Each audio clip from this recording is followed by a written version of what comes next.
तो दोस्तों नमस्कार। और आप लगातार हमारी आरटीई की सीरीज देख रहे हैं और कई खंडों में हम इस पर चर्चा करने जा रहे हैं और हमें उम्मीद है कि ये चर्चा आपको बहुत अच्छी लगी होगी। अब हम आज बात करने जा रहे हैं आरटीई की धारा 30 जो कहती है उस पर। लेकिन उसके पहले कि हम चर्चा करें, हम आपसे हमारा अनुरोध है कि यदि आप हमारे चैनल को पहली बार देख रहे हैं तो आप उसे सब्सक्राइब कर लीजिएगा, शेयर भी कर दीजिएगा और एक लाइक भी मार दीजिएगा, जिससे कि ये बात और भी अन्य लोगों के पास तक पहुँचे। तो साथियों, शिक्षा चूँकि बहुत महत्वपूर्ण चीज़ है और इस समय जो सबसे ज़्यादा हमले हो रहे हैं वो शिक्षा पर ही हो रहे हैं। और किसी भी व्यक्ति के, किसी भी परिवार की, किसी भी समाज की बुनियाद है शिक्षा। जो भी व्यक्ति जितना जल्दी शिक्षा से जुड़ेगा, जो परिवार जितने जल्दी शिक्षा से जुड़ेगा, उसका विकास उसी तरह से होगा। आज जिनकी दूसरी पीढ़ी स्कूल जा रही है या तीसरी पीढ़ी स्कूल जा रही है या चौथी पीढ़ी स्कूल जा रही है, उसके आप परिणाम देखेंगे तो आपको समझ में आएगा कि शिक्षा कितना ज़रूरी चीज़ है। आरटीई का जो आर्टिकल 30 है, धारा 30 है, वो कहती है कि किसी भी बच्चे से आरंभिक शिक्षा पूर्ण करने तक बोर्ड परीक्षा पास करने की उम्मीद नहीं की जाएगी। या ये कहें कि किसी भी बच्चे से बोर्ड परीक्षा नहीं ली जाएगी, सीधा सीधा अगर हम ये कहें। अब ऐसा क्यों कहा गया होगा? जो कानून बनाने वाले लोग हैं उन्होंने ये क्यों ऐसा कहा कि हम किसी भी बच्चे से ये उम्मीद नहीं करते हैं कि वो आरंभिक शिक्षा पूर्ण करने तक कोई बोर्ड परीक्षा दे, जबकि हमारे पहले 5वीं बोर्ड रहा करता था और 8वीं बोर्ड रहा करता था। तो इसके पीछे का क्या कारण है, इसको आज हम समझने का प्रयास करते हैं और ये बहुत ही महत्वपूर्ण कारण है। तो दोस्तों, मैं आपको बता दूं कि देखिए, पढ़ाई लिखाई जो है वो बहुत ही बुनियादी चीज़ है और बहुत मज़ेदार चीज़ है। तो पहली बात तो ये है कि स्कूलों को इतना अच्छा बनाया जाए। जब मैं कहता हूँ कि स्कूलों को अच्छा बनाया जाए, उससे सिर्फ ये नहीं है कि आप बिल्डिंगों को अच्छा बना दीजिए। आप स्कूल का माहौल ऐसा बनाइए जिससे बच्चे दौड़ के स्कूल की तरफ आए। क्योंकि देखिए, अगर बच्चे स्कूल ही नहीं आएंगे तो आप क्या पढ़ाएंगे उनको?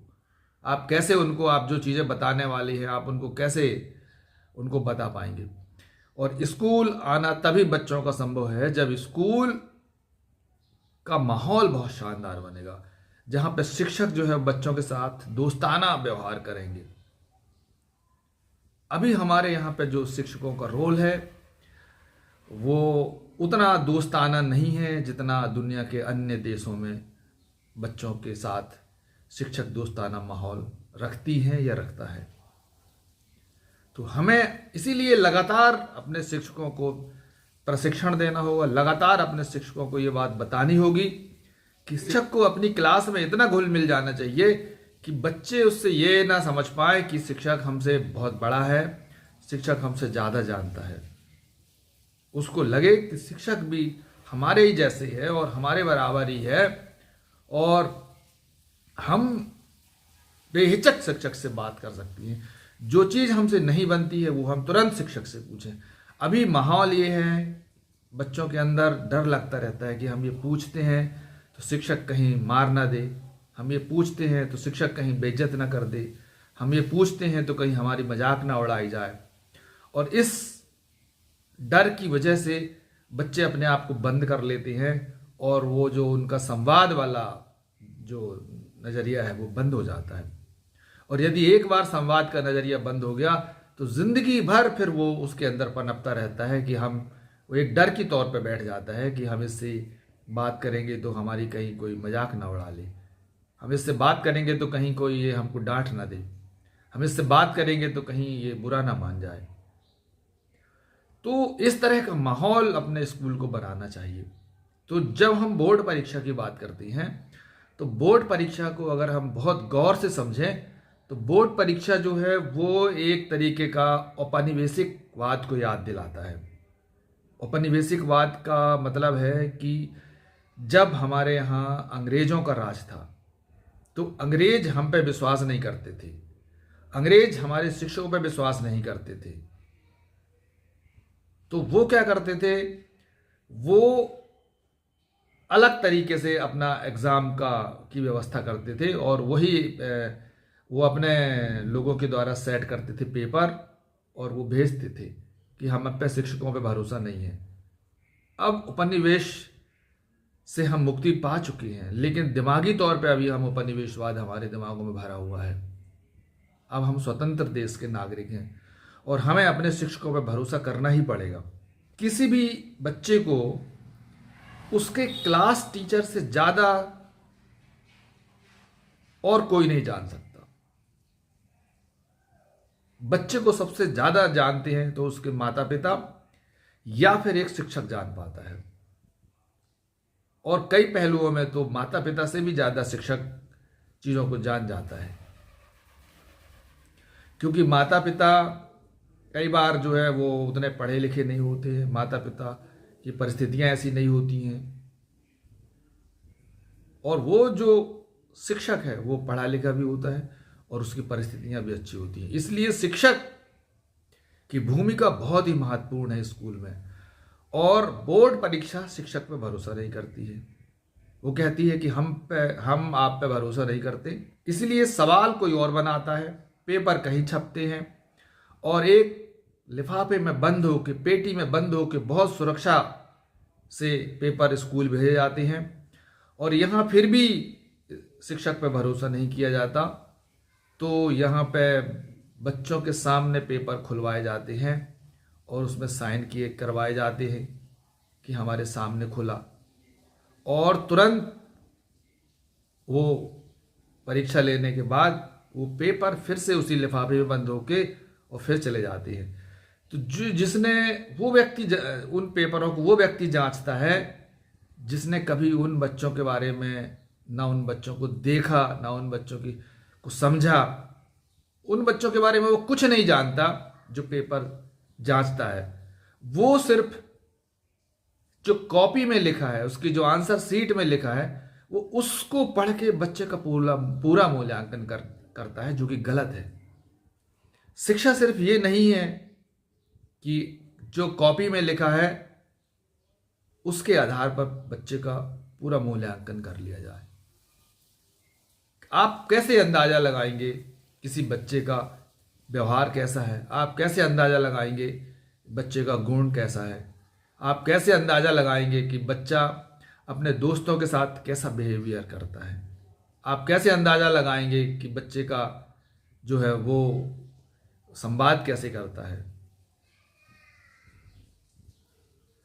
तो ये तमाम चीज़ें जो है सबसे अच्छा यदि जानता है तो उस क्लास का क्लास टीचर ही जानता है। और हम यदि अपने शिक्षक पे भरोसा नहीं कर रहा, हमारा सिस्टम, हमारा तंत्र यदि अपने शिक्षक पे भरोसा नहीं कर रहा है, तो आप बताइए कि वो किस पे भरोसा करेगा।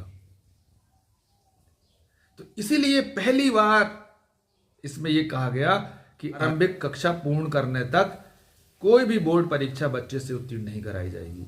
इसका कारण सिर्फ ये है, जो क्लास टीचर लिख के देगा उसी को फाइनल माना जाएगा। और क्लास टीचर कैसे बच्चों का मूल्यांकन करे, उसके सभी पहलुओं का कैसे मूल्यांकन करे, इसीलिए इसके लिए जो पद्धति बनाई गई है वो सतत और समग्र, मतलब बच्चे का मूल्यांकन लगातार होगा और समग्र होगा। समग्र से मतलब है कि वो ये नहीं है कि वो लिखता कैसा है या पढ़ता कैसा है, इसके अलावा भी उसका मूल्यांकन शिक्षक के माध्यम से किया जाना चाहिए कि जो मैं पहले बता चुका कि उसका व्यवहार कैसा है, वो दूसरे बच्चों के साथ कैसा व्यवहार कर रहा है, वो कितना स्कूल में एब्सेंट है, कितना स्कूल में प्रेजेंस है, उसके घर की परिस्थितियां क्या है, उसके अंदर हुनर क्या है, बच्चा क्या चाहता है, बच्चे के अंदर उलझन क्या है। ये तमाम तरह की जो चीजें हैं ये एक शिक्षक के अलावा और कोई नहीं जान सकता है। इसीलिए इसमें यह कहा गया है कि शिक्षक को पूर्ण रूप से शिक्षक के ऊपर विश्वास किया जाए और शिक्षक को जवाबदार बनाया जाए कि जो शिक्षक लिख के देंगे उसी को हम फाइनली मान लेंगे।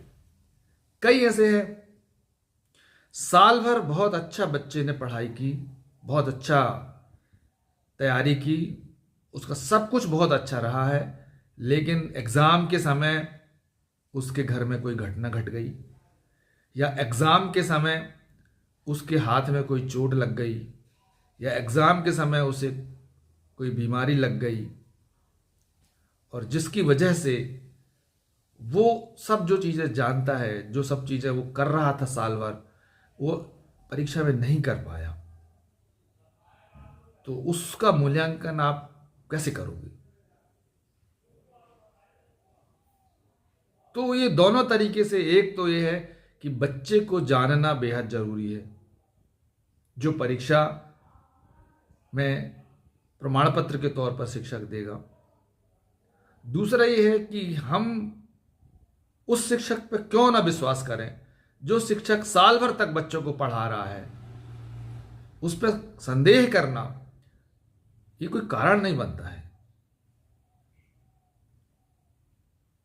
और आपने उठा के बच्चे को फेल कर दिया, आप खुद ही बताइए, आप निकल जाइए अपने अगल बगल में और 100 लोगों से पूछ लीजिए कि आपने पढ़ाई कब छोड़ी। तो मेरा दावा है कि अधिकतम लोग आपसे ये कहेंगे कि हमको जब स्कूल में फेल कर दिया या हमको जब कॉलेज में फेल कर दिया, उसी दिन हमारी पढ़ाई लिखाई ब्रेक हो गई।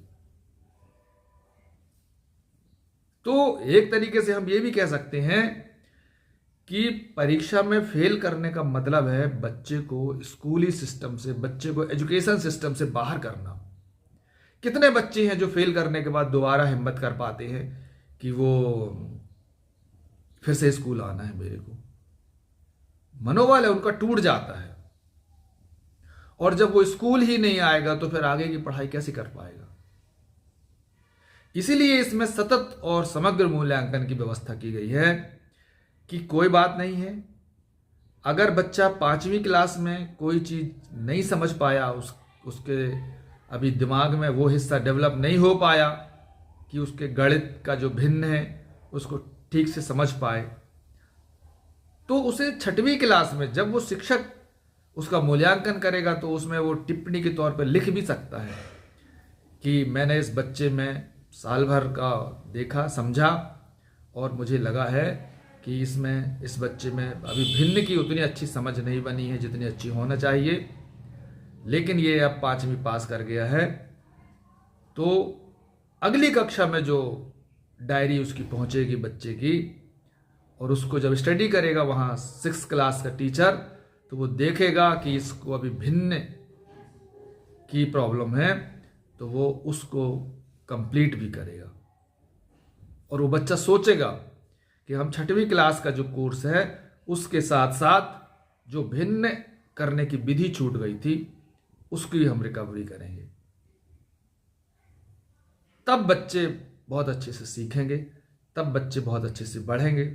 जो बोर्ड परीक्षाएं हैं वो बच्चे को बिना देखे, बिना समझे, पता नहीं कहाँ कौन व्यक्ति जांच रहा है, उसकी क्या समझ है, वो बच्चे के बारे में कुछ नहीं जानता, लेकिन बच्चे का वहाँ बैठ के मूल्यांकन कर रहा है, और बाद में वो फेल और पास हो जाते हैं। कई बच्चे बहुत साल भर तक स्कूल नहीं आते और कई अन्य माध्यमों से वो बहुत बढ़िया पेपर कर देते हैं और बहुत अच्छा रिजल्ट आ जाता है उनका। तो इसे क्या समझेंगे अन्य बच्चे, उसमें क्या लेसन लेंगे कि मैं साल भर तक आता रहा और मेरा रिजल्ट कम आया। और जो बहुत ज़्यादा लापरवाही करे कि उनको कोई परीक्षा के समय कोई विशेष सुविधा मिल गई और वो पास हो गए। तो ये जो रिग्रेट्स हैं, ये जो तमाम बच्चे के अंदर अंतर्द्वंद है, इनको ख़त्म करने का एक ही माध्यम है कि बच्चे से किसी भी तरह की बोर्ड परीक्षा ना ली जाए और बच्चे का सतत और समग्र मूल्यांकन किया जाए। ये इस तरह की उम्मीद आरटीई में की गई थी और जिसको कि सरकारें बहुत डाइल्यूट कर रही हैं। अभी चारों तरफ से माहौल बना रहे हैं कि नहीं नहीं फिर से हमको बोर्ड परीक्षा लेना है। बोर्ड परीक्षा, आप ये बताइए, आप स्कूल में शिक्षक भेज नहीं रहे हो, स्कूल में शिक्षकों की भारी कमी है। आप अतिथि शिक्षक, आप गेस्ट शिक्षक लगा लगा के, और जिनको कुछ पता नहीं है, उन्होंने कोई ट्रेनिंग नहीं ली है,